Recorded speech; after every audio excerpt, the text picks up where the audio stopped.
Hey everybody, Jimmy here with the Triple C Collective on this Sci-Fi Sunday. On this Sci-Fi Sunday, we're going to be jumping into the Book of Boba Fett, episode 5, or chapter 5 of the Book of Boba Fett. We've got episodes 6 and 7 left after this, so we're really coming to a close here. I am thoroughly enjoying Book of Boba Fett. They made Boba Fett cool for me. I always kind of thought he was a chump, uh, getting knocked out the way that he did in the Sarlacc pit. I never found him to be super scary or intimidating or anything like that in Empire. So I just never had that like preconceived love of Boba Fett that a lot of Star Wars fans did. I never really did. Again, after seeing like how he goes out in the Sarlacc pit, I was like, what a chump. But the show has made me care a lot more about him. I was excited when the show was announced about this. I have just thoroughly enjoyed it. So, without further ado, let's jump into episode 5 here. Episode 5 is great. We get this awesome, like what seems to be some like butcher shop or meat packing factory. Like, we just see a bunch of like meat carcasses hanging out there. Um, And then we get a great reveal 3 seconds into this episode. We see the Mandalorian walking through this meat factory. Whoa. Din Djarin is back, baby.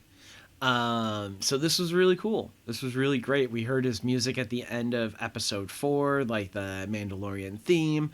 So now we see it here, and oh man, it was so cool. It was really great to see him, to see that familiar face. We all knew that he had to show up at some point during this, especially with the talk of like the impending war that we have coming on.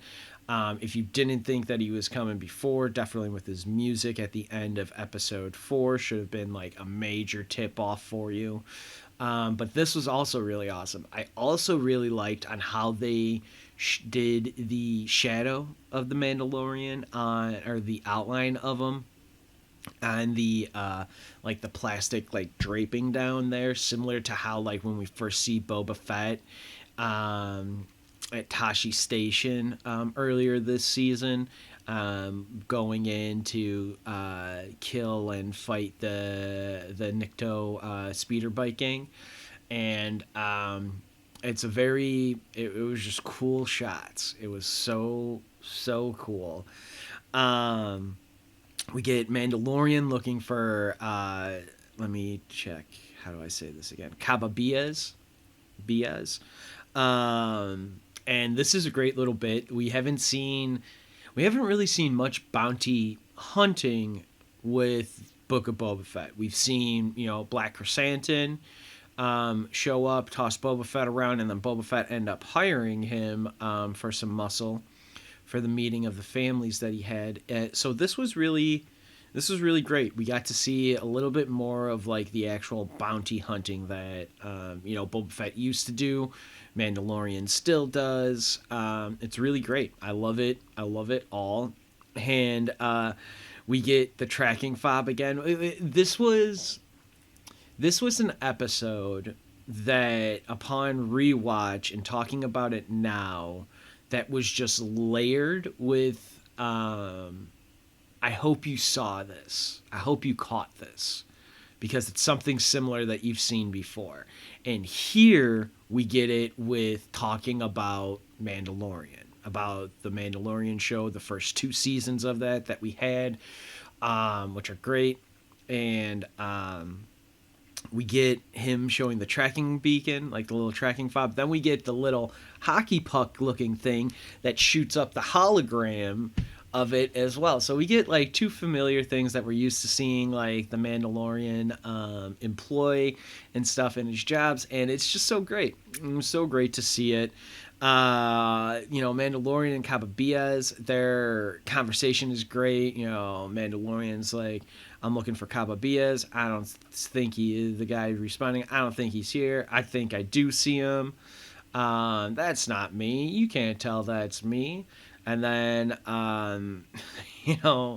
Mandalorian or Caba Biaz is like, you seem like a smart man. We can come to terms on something here. And the Mandalorian takes a deep pause, a long like inhale, like I can bring you in warm, or I can bring you in cold, and it gave me goosebumps. Like I was like, oh, that's so great, I love it. Um, this was a great little opening and beginning, and we're gonna be living with the Mandalorian in this episode. Excuse me, in this episode, as it seems. And then Cababias's guys move in, and then the fight ensues, and the fight is awesome. The Mandalorian Din Djarin, he gets his hand bitten by one of Cababias's like grunts or whatever.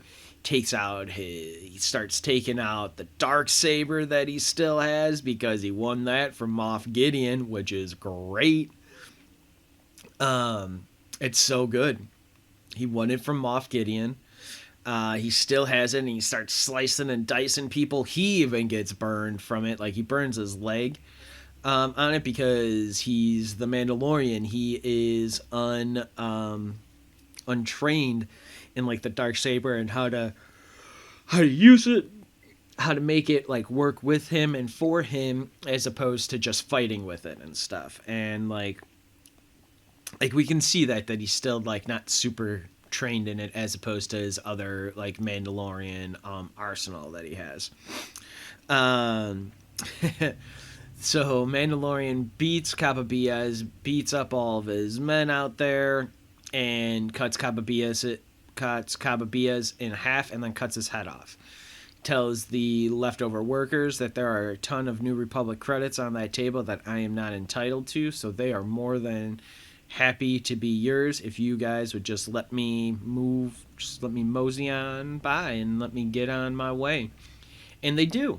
They're like, you just cut that dude in half, and all of those people, you just killed them all. We don't want any part of that, but you're gonna give us money if we just let you go? Yeah, we'll take the money and we will dip out.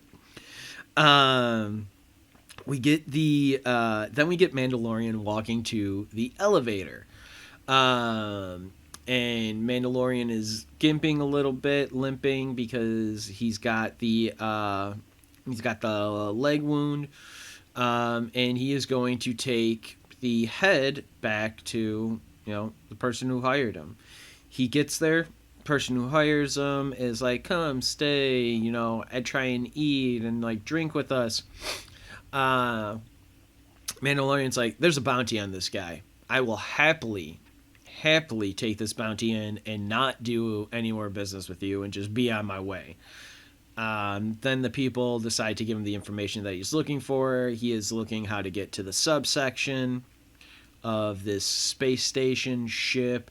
Could even just be a space station world. I don't really know. It's a big circular thing. Really great shots. It looks really cool. So yeah, I don't know if it's like a space station city or if it's considered an actual, excuse me, or if it's considered an actual like planet type thing or whatever.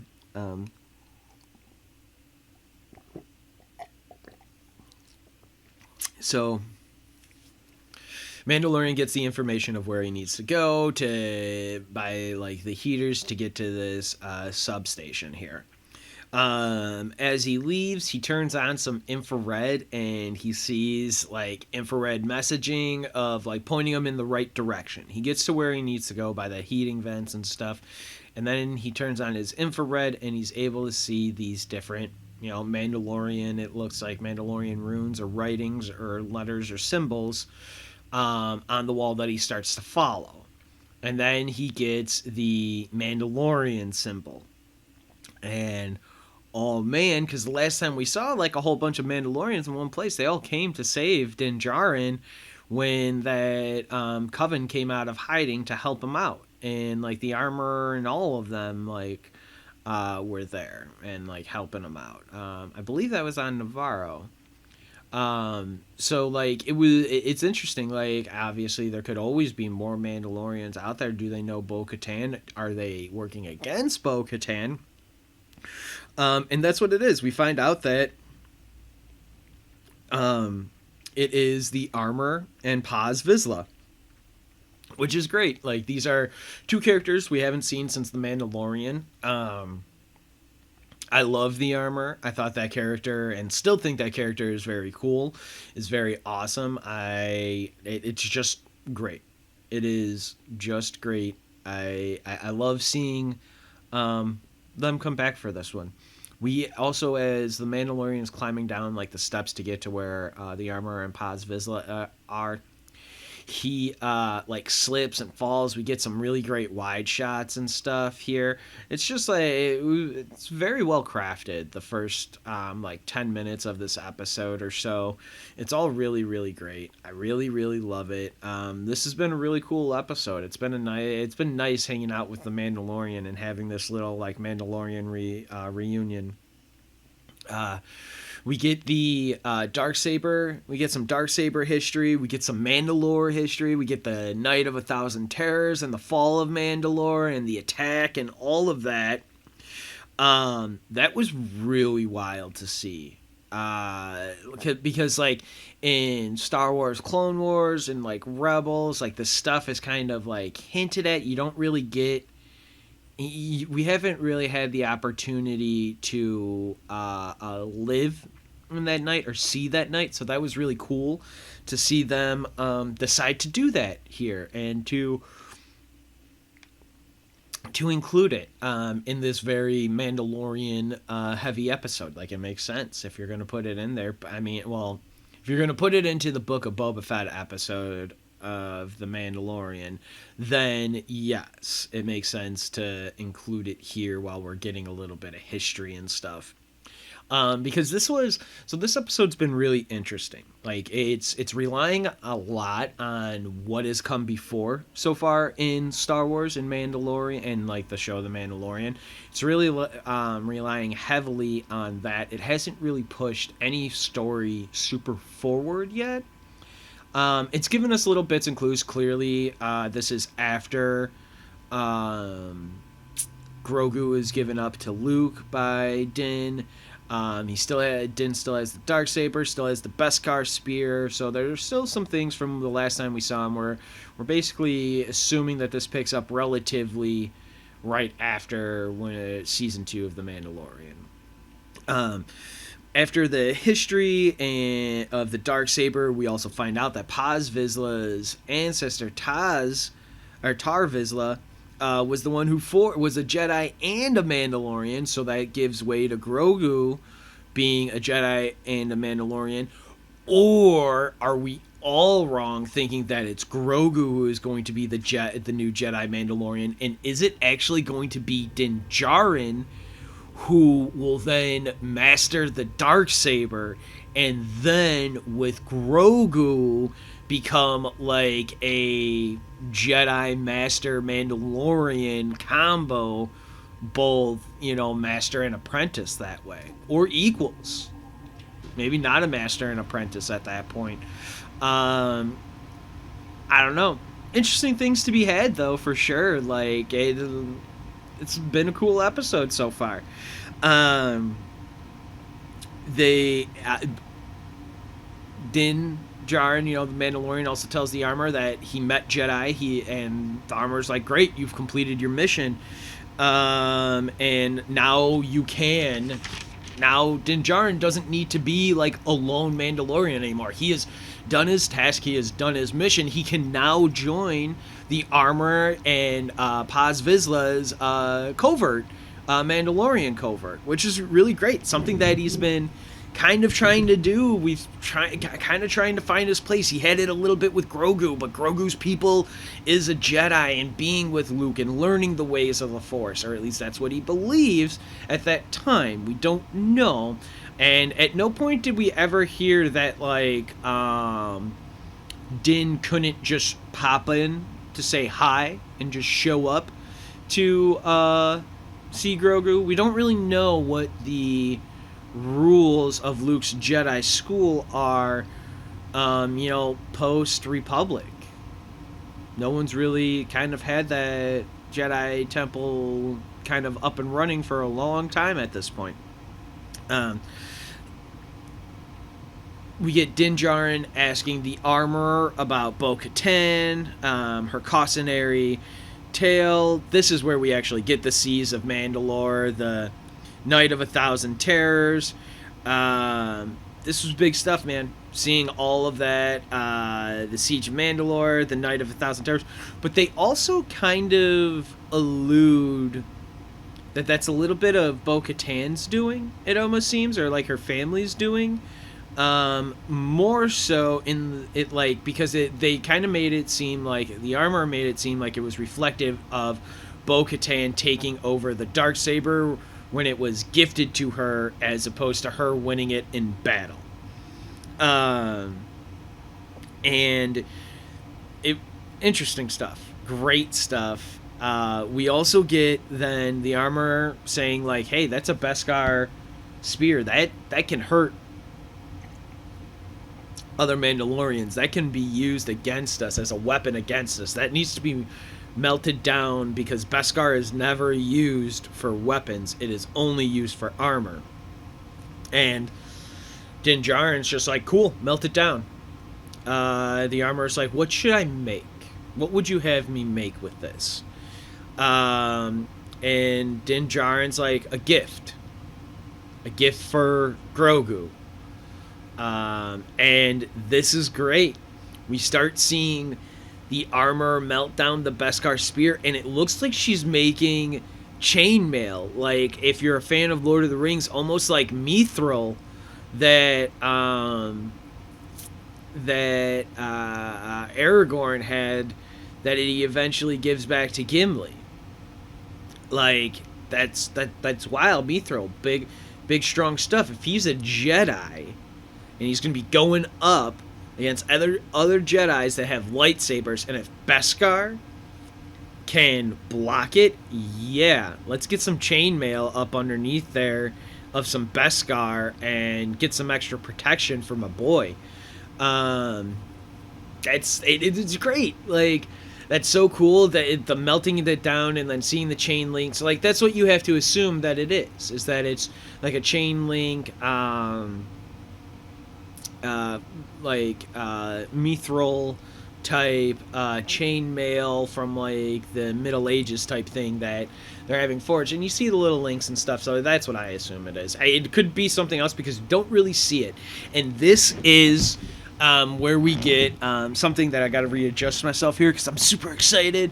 This is something where we get our first of what I will call 4 Jurassic Park loving shots. And this is number 1 of it. Now, when I first watched this, both times that I watched this episode, this stuck out to me because we get it twice.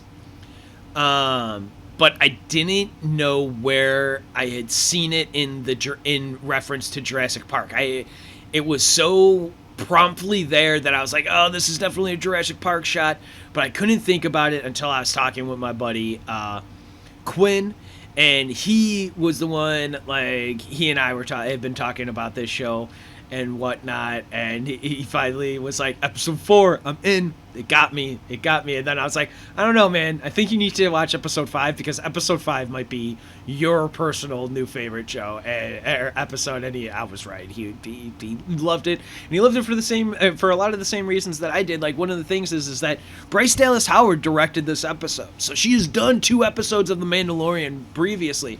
But if you've ever watch like the making of like the Jurassic World stuff, or I know for sure in the gallery, the making of season 1 of The Mandalorian, Bryce Dallas Howard talks about how seeing Jurassic Park in 1993 like was her like, oh wow, movie that I kind of want to do this movie making moment almost.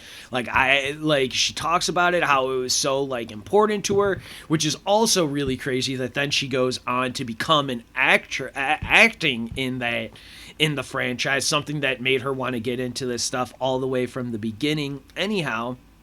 And now, given the opportunities that she has directing, she finally comes like a whole full circle and throws like loving, beautiful shots of Jurassic Park into now Star Wars for herself. And it's like, it's that constant creative loop that, people do. Like, I saw this thing, so it made me want to do this thing. Now that I'm doing this thing, I want to call back to this thing that I saw that made me want to do it. It was so cool. So this was the first one that that been discussing between a few other people that I've done online, whether it be the Blast Points Facebook or Twitter with them, or just like personal messaging, like friends and whatnot about it, like my buddy Quinn. So that was really great. Like, that was really cool. But this, he gets the chain links wrapped up in a little Grogu looking gift wrap. But the thing is that it has the little ears, and it's like got a little ball in the center of it. It looks like Grogu. It's adorable. But what's important here is the softness that the Mandalorian, that Din Djarin is holding it, and the way that he caresses it with his thumb. It is just like Dr. Grant holding the baby velociraptor that had just hatched, playing with the velociraptor's like arm, basically. And it is so great. It is so great. And like, I remember when I watched it, I was like, man, that's from something, but I couldn't remember, like, I couldn't put my finger on it. I'm sure if I would have just watched, Jurassic Park, I would have been that Leo DiCaprio pointing meme that we all see, like, ooh, which is still like one of the funniest things in the world. But, so that was the first of the 4 Jurassic Park shots that I needed to call out, that I have just loved.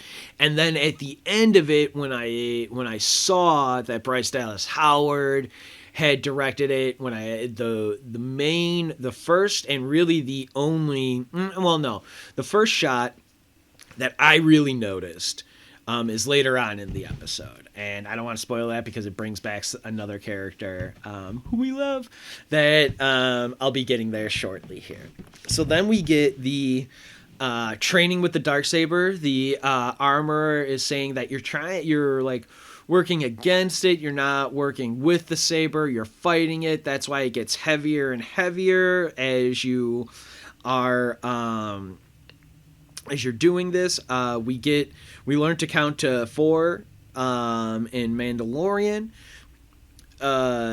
He's like, I'm trying to work the blade. I'm trying to, work with it in tangent. I'm trying to have it work with me. And the armor's like, well, the blade says otherwise, because you're not accomplishing what you want here. Din, you are not getting done what you need to. You're not focused. The blade belongs to another. Does the blade belong to another? Did you beat somebody in combat for it? And, Mandalorian stands by it. I beat Moff Gideon in battle for it. I took it. I won it from him. However, this could be weird, and something that Mandalorian may not be necessarily acknowledging, but he offered it up to Bo-Katan at the end of Mandalorian Season 2. He said, take it. And she said, no, it has to be won in battle. And, like, fighting. And he's like, well, like, fight me and, you can beat me in it. She's like, no, that's not how it works. So she didn't take it from him. I almost wonder then if, just due to Blade legacy of the Darksaber, then if, since Mando truly tried giving it up to somebody who was undeserving of it, I wonder if that then makes him undeserving of the blade, because it wasn't lost from him in combat. He was just trying to willingly give it up. Despite him not. So I don't know. He really didn't. He still has it here, in Book of Boba Fett, seemingly sometime, by sometime, maybe a month, a couple of months, maybe even a year after the events of Season 2, of Mandalorian Season 2. So then we get Vizsla versus Djarin.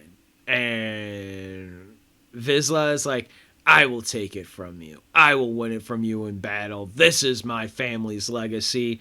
This is awesome. This is really great. They put both of their jetpacks down because the idea, again, is like a battle to the death, like, of it. And now I wonder, flip side, before I continue on with the Vizsla Mandalorian fight, Mando didn't kill Moff Gideon.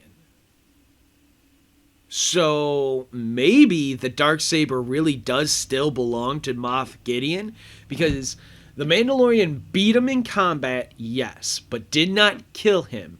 What we get here is the idea of almost like it's a battle to the death for the Mandalorians over the Darksaber. It's interesting because this is two clearly different battle setups for them. And I love it. This is so great. The music really starts to pick up in a really different, great way. Familiar, but different, but awesome. Like, totally works for the battle. Totally works for Book of Boba Fett, for the Mandalorian. It all works. Then we get Paz.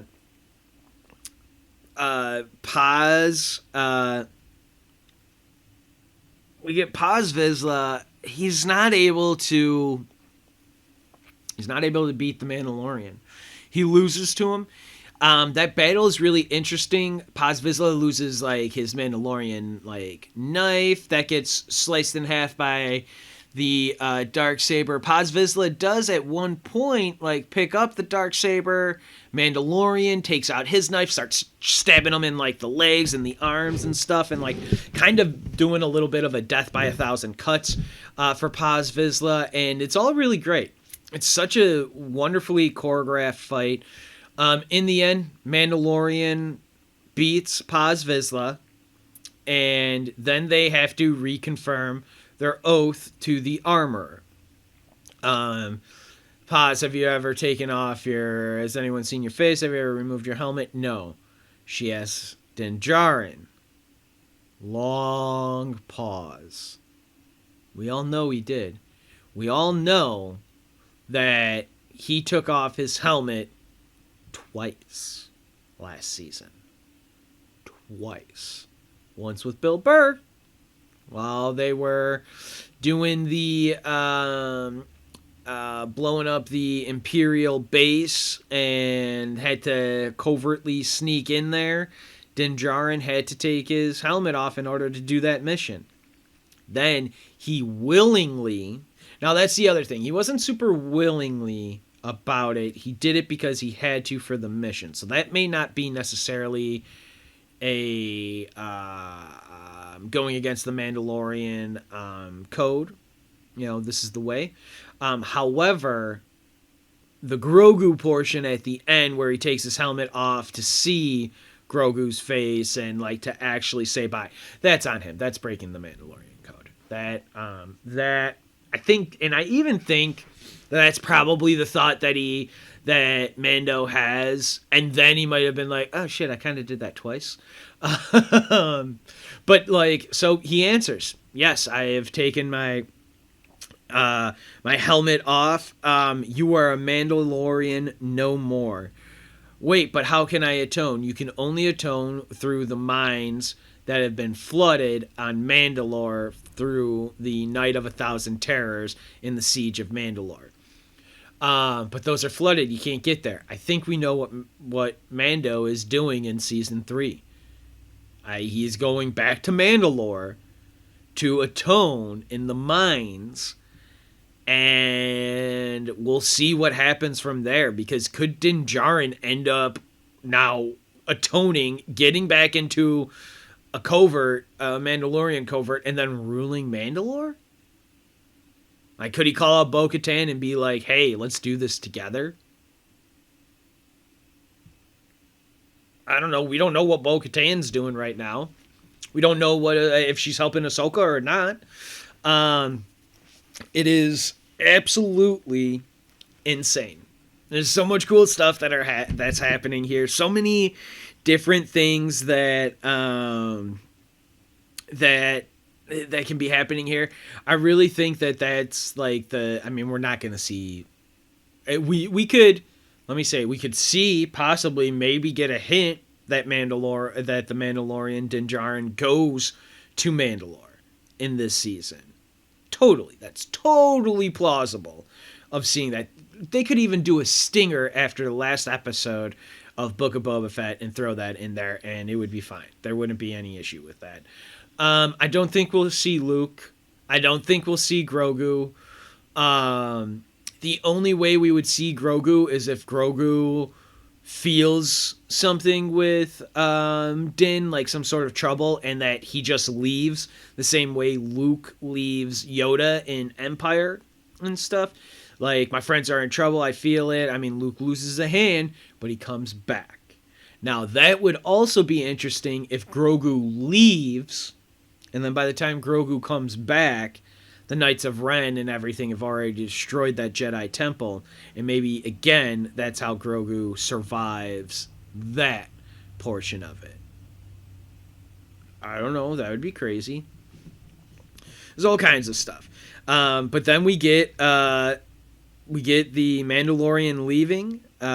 We get no more Mandalorian, no more weapons. He's got, well, I should say no more weapons because he's got to, the Mandalorian has to fly commercial instead of his own ship. And so he has to turn in his,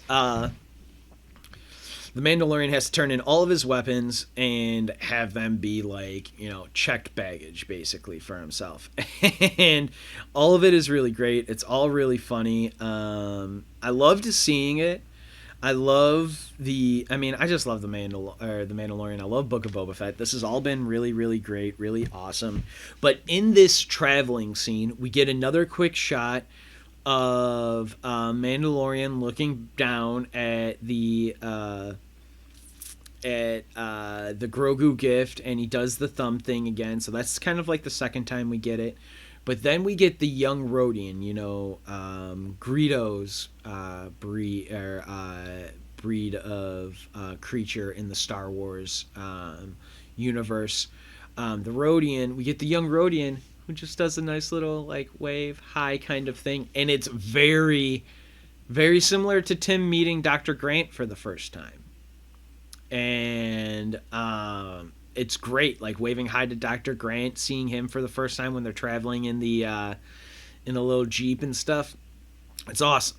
It's so good. It's so great. Again, some more Jurassic Park love. I love it. I love it so freaking much. Then he arrives at, where does he arrive to? Our favorite place in the world, Mos Eisley. We see him arrive at Mos Eisley because who do we get again? Peli Motto, Amy Sedaris. I love her character. We did see her, though, earlier in this season. It was when, probably would have been episode 3 at this point now, when Boba Fett goes into Mos Eisley to talk with the Pike Syndicate. We see, like, Boba Fett is going across the screen, heading this way to the left. To the left of the screen, Amy Sedaris is in the background behind him, heading to the right of it. And it's great. We see her. She's running around her shop trying to kill this little animal, shoot this little animal that's like in there destroying stuff and whatnot. Maybe she can get in trying to get a little meal out of it. Is what we come to find out. It's so great seeing her. I love seeing her. Then this is where we get the third Star Wars shot that I just love. And this is the one that made me freak out in the middle of watching the episode, because Amy Sedaris, as she's walking, Peli Motto, Amy Sedaris, as she's walking around her shop with her gun out, trying to shoot this animal to kill it and eventually eat it, it hides. She walks behind something, and it grabs her. And it is almost shot for shot the velociraptor attacking the guard, the transfer person of the velociraptor at the opening of Jurassic Park, where we get the famous shooter line. Shoota! Shoota! Awesome. Great stuff. We see Amy Sedaris get like pulled back and knocked to the ground the same way that the dude does. We see her get dragged up and down it a little bit the same way the dude does, and then she kind of like crawls out a little bit and gets pulled back, and it's in that pullback shot we get the boom, and that's when Mandalorian shows up shooting the animal, saving Amy Sedaris' Polymoto, and it's great. We find out that she reached out to Mandalorian saying that she has a ship for him, a replacement for the Razor Crest, and then what we get is we see this ship under wraps. And at first, what I thought, I didn't even think about this when I initially thought about it, but I'm going to tell you here because this is where my mind works. I originally thought it was Anakin's pod racer. I don't know why, but I thought it was a pod racer. The way that the engines looked underneath there, I was like, oh my god, this is Anakin's pod racer. But it wasn't. It was still something from the prequel trilogy. It was a Naboo fighter, which was so cool to see. It was all kind of jacked up and junked up. And then we get an awesome little bit here of Mandalorian and Polymato, Amy Sedaris. They're putting the whole thing back together. They're rebuilding it. They're making some modifications to it. They like grind out all of the yellow paint. And it's a great little bit here. We find out Amy Sedaris dated a Jawa. She also talks Jawa, which is great. Like, furry. It's so funny. She's so great. This has been a this whole episode has really basically leaned on the morals, or leaned on that, like, we really wanted to see more. We wanted to see the Mandalorian back, and we got it all in this episode. We got everything that we really wanted. We saw, like, Mando seeing him with his wanting to join a covert, not being able to because he took his helmet off. He has to now atone in things that are like very difficult to get to in those flooded and like submerged mines now on Mandalore. We get all kinds of stuff. It's really great. The N1 fighter was awesome to see. The building of the Naboo fighter is also really great. We got some really great banger music here at this. The music in this episode has been great.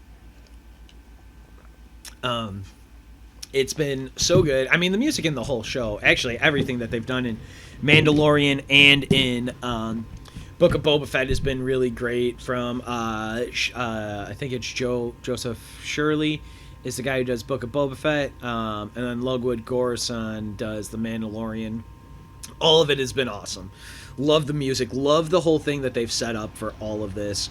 Amy Sedaris she talks about dating a Jawa. She's a local gal, never been off planet before. Everything you need is here. The time lapse of the repairs and stuff is great. They do an awesome, like, walk around the ship shot that you do, like, anytime in like, I'm sure in the Fast and the Furious movies, after they finish like repairing or rebuilding or doing whatever finishing touches to a car, they get the wrap around, walk around, like, tracking dolly shot around it, being like, ooh, this is cool, this is good. And we get one of those here, and it's awesome to see it here. We get the test flight. Mandalorian takes his ship out for a test flight. We get, Beggar's Canyon. Now this is where they open up Tatooine a little bit more, to where, like, we've been very focused on Boba Fett and Mos Espa and, like, where he's at. Now we're seeing Beggar's Canyon. We're seeing Mos Eisley again. I mean, we've seen Mos Eisley with Boba Fett and stuff. But we're seeing more of Tatooine. We're seeing a little bit more of the familiar of Tatooine. And that's, again, like, what this whole episode, like, really was, is trying to Remind us of the familiar, because I've got a feeling we're getting into some unfamiliar territory now. And that could be with the rest of Book of Boba Fett, but that could also be with what they're trying to do with Mandalorian Season 3 to come, and Ahsoka to come, and Acolyte to come, and that supposed maybe rumored Bo-Katan series. Because let's be honest, we know that Ahsoka is going to be showrun by Dave Filoni. We know that Deborah Cho is doing the Obi-Wan series. I forget who's doing the Acolyte series, who did that. But people are talking about Bo-Katan having a series, and now people are talking about how Bryce Dallas Howard should have her own Star Wars movie or movie trilogy. If we do a Bo-Katan series, what if she wanted to do a Bo-Katan series? She has a handle on Mandalorians. We know she can play with Mando and the Mandalorian and Din Djarin and all of them. And this proves it, that she can take those things from Mandalorian, put them into Book of Boba Fett, and also execute and make it work. So this was, I have liked Bryce Dallas Howard's directing work in Star Wars. I am amazed at the mark that she is making on Star Wars, and I'm all for, if Bryce Dallas Howard is Star Wars trilogy endgame for me, give it to her. However, if she also likes just directing TV, give her her own TV series in Star Wars. Or let her be the major player. Let her direct, if it's 8 episodes, let her direct 6 of them. Or 5 of them or something, whatever she kind of feels comfortable with. Now that's not me saying that she can't handle a feature. I'm sure Bryce Dallas Howard could handle directing a feature, especially a Star Wars feature, given the talent that she just already has, but given what she's proven and done and executed in Star Wars, yeah, she deserves whatever she wants in Star Wars to be given the shot. Hell, maybe have her team up with Rian Johnson. Let them work on this new trilogy that Rian Johnson is supposed to be working on for Star Wars that we haven't heard anything about in a long time now. Guess what? Let Rian Johnson just write it. Let Bryce Dallas Howard direct it, if she was into that. Or let her just stay in Star Wars TV, please, because she's so good. Her episodes of The Mandalorian Season 1 and Season 2 are really great. That first season of The Mandalorian is very special. I really don't think there's a bad episode in that first season. I don't think there's a bad episode in the second season, really, either. There are just episodes that I do tend to lean more in the second season towards than just an overall love of the first season that I had. But that's beside the point. I love them both, and I'll review The Mandalorian Season 1 and Season 2 before Mandalorian Season 3 drops for us. So then we have the flight, we have the test flight. Mandalorian is saying that it's a little bit bumpy. You're used to flying like a Star Cruiser. This is a Star Fighter. Fly it like one. He opens it up, goes through Beggar's Canyon. All of this stuff is really great. I have been loving everything that we've seen here. While he's running around, or while he's flying around, he goes up next to the commercial Star Cruiser again. The young Rodian looks out. He gives a little head nod to the young Rodian, and then he gets pulled over by the New Republic. We get can't think of the dude's name, but we've seen him before. He was with Dave Filoni when Dave Filoni and them were the star pilots in the first 2 seasons of The Mandalorian whenever he came across them. This guy asks him about events on Navarro, and all of that. Then we get the other X-Wing pilot, I think, looked actually like Robert Rodriguez's son, Rebel. I couldn't really tell 100%, but it looked like his son, Rebel, which would have been cool because like his son, Rebel, does a little bit of acting and stuff, and has acted in other things that his dad Robert Rodriguez has done. But either way, his son actually is a knife maker, makes blades and stuff, like forges them all himself, and like that's wild. Beside the point. So it looked like him. We have a great little bit here. We don't need to take him in, is what we get, but they did want to ask him a couple of questions about Navarro, and then Din Djarin just shoots off. And the one guy asking the questions, like the senior of the two, just kind of smiles and was like, "Yeah, that was the guy. It's totally fine. We'll just let him go." She comes back. The Mandalorian comes back. Amy Sedaris is like, "Hey, how was it? You're a wizard. Which is so great. Amy Sedaris also says, "An old friend of yours dropped by. I told her that you weren't around, kicked her out, and put up the security system." And he's like, "Oh, what was my friend? What's this friend's name?" And then we get Ming-Na Wen showing up. We get her saying Fennec Shand in the house. And Amy Sedaris is like, "Oh man, I thought you told me that the security system stuff, how did you get in here?" Blah, blah, blah. And they have, Din Djarin and Fennec Shand, Ming-Na Wen, have a conversation. He needs you. He needs help. What's the bounty? Mandalorian's like, done. What's the bounty? No bounty. He needs muscle. He needs help. He could use you. This is for Boba Fett. Tell him it's on the house. And then we get, I like, as just saying that, I just got goosebumps when he hands Fennec Shand the money back, because then we just go straight to credits. Now there is one more shot that we got of Jurassic Park, and it's here at the end, and I forget if it's before we get Amy Sedaris. No, it's after the Amy Sedaris animal attack. We get a shot of a pterodactyl-looking creature that does the same thing that it did in Jurassic Park. It kind of flutters its wings and then kind of picks at a wing and then just sits there. And then, so that was the fourth one. So let me recap the Jurassic Park shots.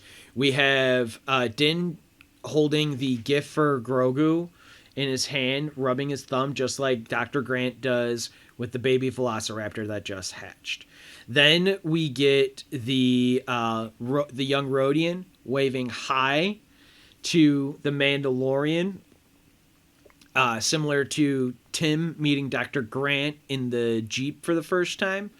And then we get Amy Sedaris' animal attack, very similar to the opening, almost a shot for shot for the opening of Jurassic Park with the famous "Shoota